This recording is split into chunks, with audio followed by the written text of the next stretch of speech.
जो पाकिस्तान में बंदा है वो एक ही नाम लेता है कि भाई मैंने एनटीएन बनाना है, मैंने फाइलर बनना है।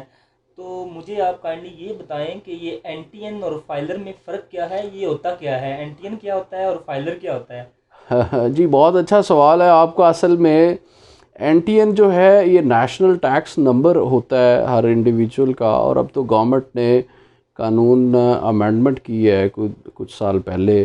तो जो सीएनआईसी नंबर है that is declared as NTN number, national tax number. तो इस वक्त हर पाकिस्तानी का जो सीएनआईसी नंबर है उसी से ही उसको जो है वो एनटीएन नंबर बना दिया गया है।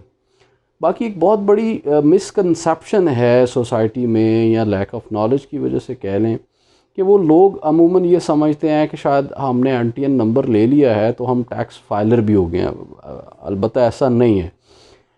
बुनियादी फ़र्क ये है कि national tax number is our registration number. सबसे पहले इसको जब लिया जाता है तो आप एफबीआर के साथ रजिस्टर्ड हो जाते हैं। आपको एक रजिस्ट्रेशन सर्टिफिकेट एफबीआर की तरफ से मिल जाता है। उसके बाद फाइलर का प्रोसीजर स्टार्ट होता है।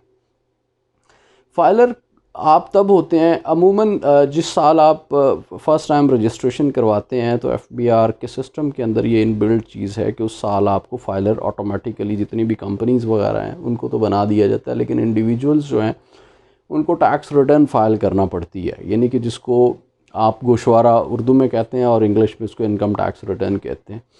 जब तक आप इनकम टैक्स रिटर्न फाइल नहीं करेंगे अपनी, आप फाइलर नहीं हो सकते। नेशनल टैक्स, कुछ लोगों को ये अंडरस्टैंडिंग है कि हम नेशनल टैक्स नंबर जब हमें अलॉट हो गया तो हम फाइलर हैं, लेकिन ऐसा नहीं है। इनकम टैक्स रिटर्न हर साल आपने फ़ाइल करनी होती है, और फेडरल बोर्ड ऑफ रेवेन्यू का ये प्रोसीजर है कि वो इसको actually active tax payer list, filer का लफ्ज़ था पहले कानून में, इसको भी ख़त्म कर दिया गया है। अब इसको रेगुलेट करते हैं active tax payer list.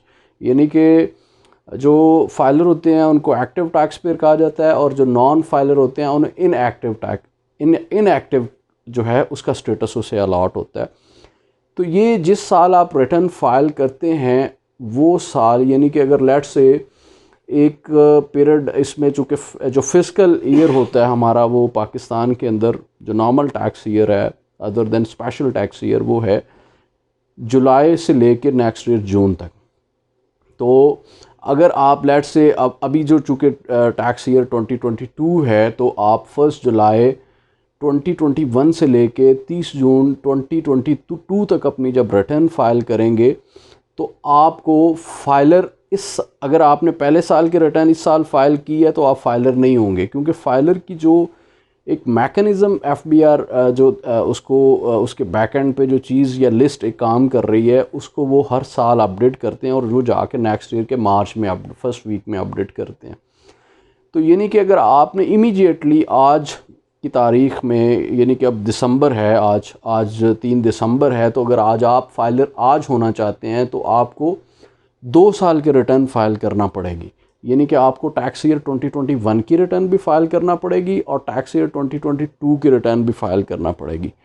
Tax year 2021 की रिटर्न इस वजह से फाइल करना पड़ेगी कि आप जो इस वक्त एटीएल लिस्ट है, एक्टिव टैक्स पेयर लिस्ट, वो एक्चुअली 2021 की रिटर्न्स पे बेस कर रहा है, और ये जाके इसने मार्च के फर्स्ट वीक में अपडेट होना है। उसके बाद ऑटोमेटिकली 2022 की जिन्होंने रिटर्न्स फाइल की होंगी वो उस लिस्ट के मुताबिक एक्टिव टैक्स पेयर स्टेटस में आ जाएंगे, और जिनकी 2022 की रिटर्न्स नहीं होंगी वो ऑटोमेटिकली एक्टिव टैक्स पेयर से निकल जाएंगे, और 2021 की बुनियाद पे जो एक्टिव टैक्स पेयर लिस्ट में थे वो उसमें से निकल जाएंगे, और उसके बाद 2022 की जिन्होंने रिटर्न्स फाइल की होंगी वो इसमें आ जाएंगे। इसमें एक बहुत बड़ा इंपॉर्टेंट पॉइंट है, अगर आप रिटर्न फाइल भी कर देते हैं but you file your return after due date, तो जब तक आप उसके ऊपर जो आपको एक पेनल्टी एफबीआर की तरफ से लगाई जाती है, जब तक वो आप सर्टन अमाउंट वो जमा नहीं गवर्नमेंट ट्रेजरी में करवाएंगे, तो आप